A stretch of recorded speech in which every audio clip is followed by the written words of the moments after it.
selamat kembali bersama aku Rizky Nur Fitri.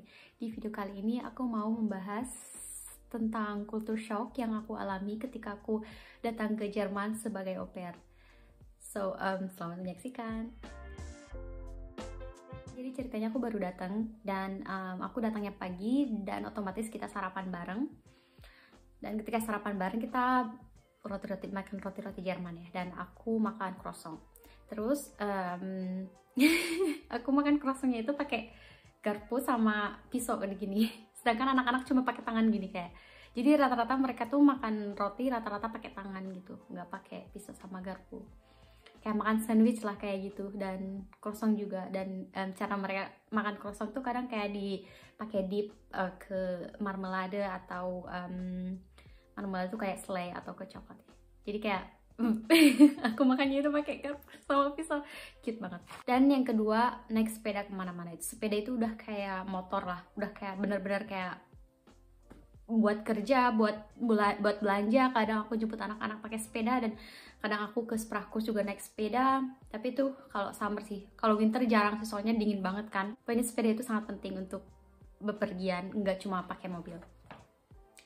Dan yang ketiga, ya mereka makan pakai garpu dan pisau. Kalau di Indo kan kayak sendok sama garpu ya, tapi di sini rata-rata mereka makan pakai garpu dan pisau, atau enggak cuma pakai garpu doang. Kecuali kalau makan sup baru pakai sendok. Jadi sendok tuh di sini jarang banget dipakai.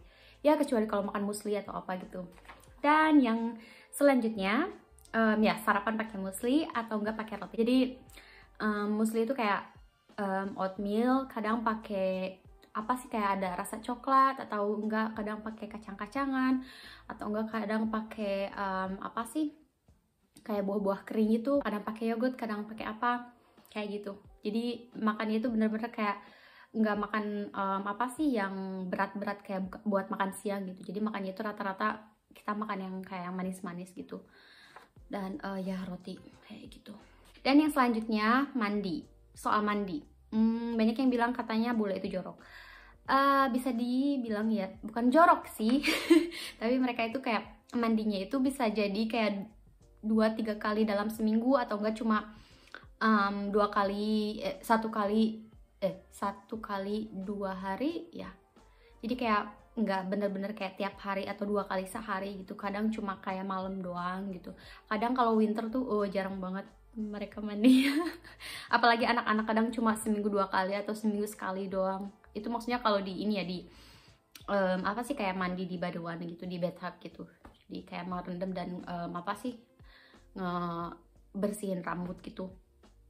Jadi itu juga apa sih, ke akunya juga jadi kebiasaan. Jadi aku juga jadi suka mandi malam gitu. Jadi kalau pagi tuh paling cuci muka doang atau washing atau apa gitu. Dan yang selanjutnya, mereka suka banget sama tea time.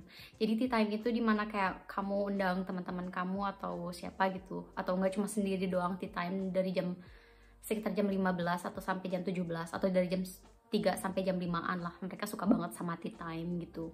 Jadi kayak sambil baca, minum teh, atau enggak kayak minum teh sambil pakai kuchen atau keks kayak gitu, pakai biskuit kayak gitu. Mereka juga punya teh banyak banget. Temen aku bilang katanya, kenapa sih gitu orang Jerman punya banyak banget teh, dan setelah dia coba satu teh ternyata dia kayak, kok bosen ya rasanya ini aja. Jadi dia kayak beli lagi apa sih, varian rasa teh gitu. Jadi nggak cuma for example nggak cuma teh hijau atau green tea doang gitu. Jadi kayak banyak banget teh, contohnya teh strawberry juga ada, kayak gitulah, teh orange, teh jeruk pakai jahe juga ada gitulah. Jadi kayak mereka tuh punya banyak banget varian rasa teh, dan juga mereka pasti mereka pasti punya kopi atau cappuccino atau espresso pasti ada di dapur mereka. Dan yang selanjutnya, kalau mereka main atau mau besuh temen atau cuma mau main bareng, itu harus dijadwalkan, harus persiapkan dari jauh-jauh hari, dan harus harus bikin termin, harus bikin janji gitu.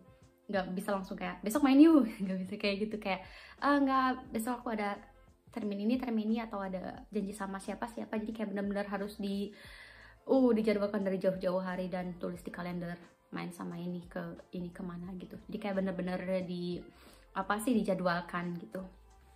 Dan yang selanjutnya, bekal air, kopi, atau teh. Aku juga pas di Indo kadang suka bekal air ya, tapi mereka tuh bener-bener kayak apa sih, bener-bener bekal air sama teh atau kopi, soalnya kalau beli mahal ya. Satu flash itu flash yang kecil 500 atau 500 ml ya, yaitu sekitar paling murah itu 75 sen, pokoknya bisa 1-2 euroan. Dan ya mereka biasanya bekal bawa air gitu, bawa air minum kayak gitu. Dan buat kopi juga mereka rata-rata kayak bawa flash yang kayak gini atau enggak yang kayak gini, jadi kayak mereka tuh tahan lama gitu angetnya. Ya soalnya kalau beli kopi di sini, kayak beli kopi di luar adalah yang cuma 1 euro tapi kayak kecil gitu kan, dan pokoknya harganya bisa sampai 3 euro. Tapi kalau kalian bekal itu kayak apa sih, beli kopi yang satu paknya itu bisa sampai 5 euro lah. Jadi kayak kalau dibandingkan beli kopi di luar 2 kali itu bisa dapat 1 pak kopi gitu, yang bisa buat yang bisa buat bergelas-gelas, kayak bisa buat banyak gitu, nggak cuma 2 gelas. Dan ya teh juga sama. Pokoknya ya aku ya apa sih yang aku pelajari dari JF aku tuh, bekal kopi sendiri, bawa kopi sendiri, dan bawa air sendiri. Tuh sampai gaspater aku bilang katanya Rizky, katanya kalau aku beli kopi itu bisa sampai 1 euro katanya gitu. Mending aku apa sih kayak bawa aja katanya dari rumah katanya gitu. Bilang. Dan yang selanjutnya itu privasi. Orang-orang Europe agak terkenal ya dengan privasi mereka. Ya kadang aku juga canggung kalau mau nanya sesuatu ke mereka, soalnya takut privasi. Jadi kalau aku mau nanya kayak wenn ich darf gitu, for example, wie alt bist du wenn ich fragen darf gitu. Jadi kayak umur kamu berapa kalau aku diizinin nanya gitu, contohnya kayak gitu.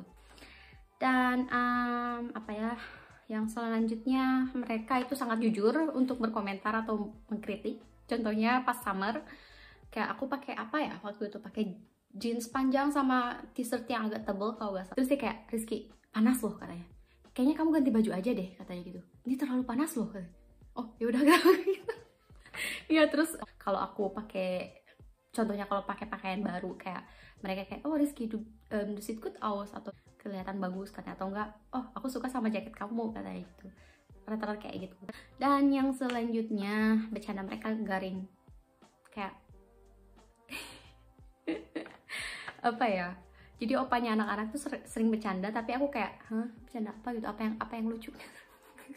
Iya sih, aku kayak denger katanya Jerman jangan bercanda di Jerman. Ya mereka suka bercanda tapi kayak lebih ke hal-hal politik kayak gitu, atau pokoknya nggak begitu lucu lah. Aneh gitu. Dan yang selanjutnya Warmflasche. Bentar, aku ada ini. Warmflasche ini di tiap household, di tiap rumah pasti ada. Soalnya ini kayak, ini air panas ya di dalamnya. Kalau kalian lagi mens, kayak kram gitu, atau enggak general sih, kalau ada apa sih, sakit apa gitu, kayak pakai ini. Atau enggak kalau winter tuh tidur pakai ini gitu, anget kan.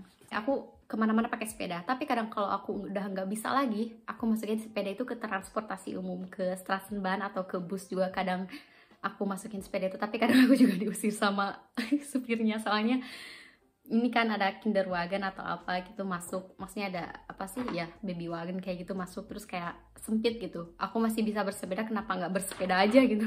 Kadang aku juga diusir sih, tapi ya sih diizinin buat masukin sepeda ke dalam bus atau ke transportasi umum atau ke Straßenbahn. Dan di sini anehnya dilarang bersepeda di trotoar. Ini buat erwachsen ya, buat orang-orang yang udah dewasa. Tapi kalau buat yang kayak dari 14 tahun ke bawah, atau ya kalau nggak salah buat anak-anak boleh bersepeda di trotoar. Tapi aku juga kadang di trotoar sih sepedaan. Terus oh iya, kultur shock aku juga, kalau aku bersepeda itu aku pasti ada aku pasti kayak di kiri ya. Iya, pasti aku ke arahnya di kiri. Soalnya kan di sini di Jerman mereka mengemudinya di kanan kan. Jadi kayak di kanan gini. Aku kebalik, jadi aku bentar. Ya, aku di kiri. Ya, apa sih rutenya gitu. Jadi aku kayak selalu di sini di kiri, dan kadang ada mobil kayak gitu. Bentar, di mana? Oh iya nih, di kanan gitu. Jadi kayak bingung. Dan di sini juga banyak banget public transport. Maksudnya untuk yang tinggal di desa juga kadang suka adalah bis setiap setengah jam atau setiap 1 jam. Dan buat yang tinggalnya di di kota-kota gini, transportasi umum tuh banyak banget. Setiap menit pasti ada transportasi umum gitu, atau enggak setiap 15 menit gitu.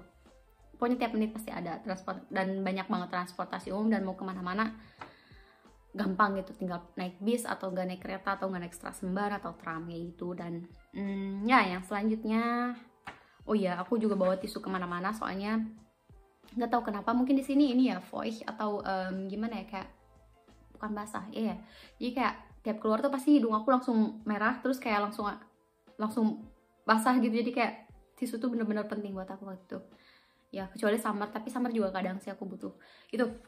Selanjutnya tisu toilet itu masuk ke kloset, jadi klopapier bahasa Jerman, aku gak tahu bahasa Indo.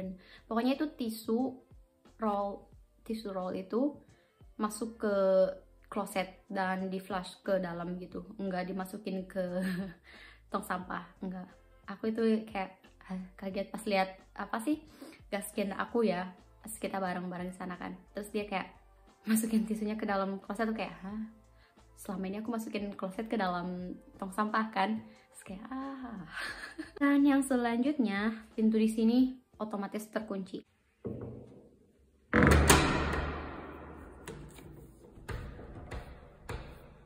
Itu pokoknya bahaya banget kalau kalian lupa kunci di dalam, soalnya pintu di sini otomatis terkunci gitu. Dan kalau manggil tukang kunci mahal, bisa sampai dari 60 sampai 100 euro itu. Dan pokoknya hati-hati, itu kunci harus dibawa kemana-mana. Dulu aku sampai naruh kunci di dompet. Dan yang selanjutnya, di sini banyak banget termin dan dokumen-dokumen birokrasi di sini, kayak banyak banget kertas-kertas.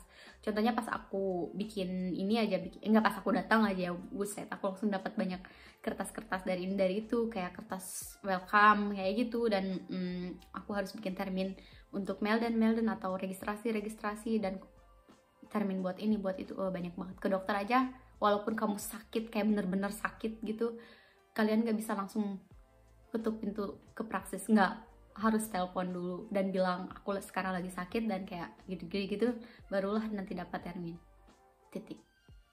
Dan yang selanjutnya, di sini banyak banget second hand, di sini banyak banget vegan, dan di sini banyak banget vegetarian. Itu kayak aku kaget sih, soalnya kan kayak Jerman terkenal sama bir sama ini ya, sama sosis-sosisnya atau sama daging-dagingan. Tapi di sisi lain di sini juga banyak banget orang-orang yang vegan dan vegetarian. Contohnya host family aku, mereka juga vegetarian kan. Ya, di sini banyak banget buat alternatif buat hidup gitu.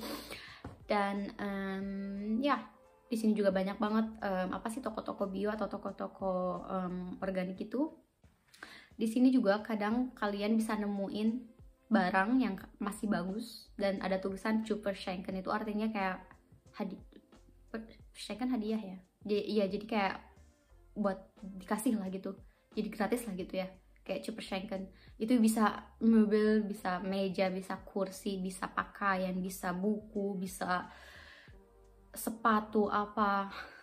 Waktu itu juga pas musim apel ya, bisa sampai apel, bisa sampai birne, bisa sampai buah plum, bisa sampai cherry. Pokoknya kayak di depan rumah mereka kayak Super Schenken kayak gitu. Dan lampu merah di sini sangat-sangat tertib. Dan kalau mau nyebrang itu di sini juga ada lampu merahnya itu.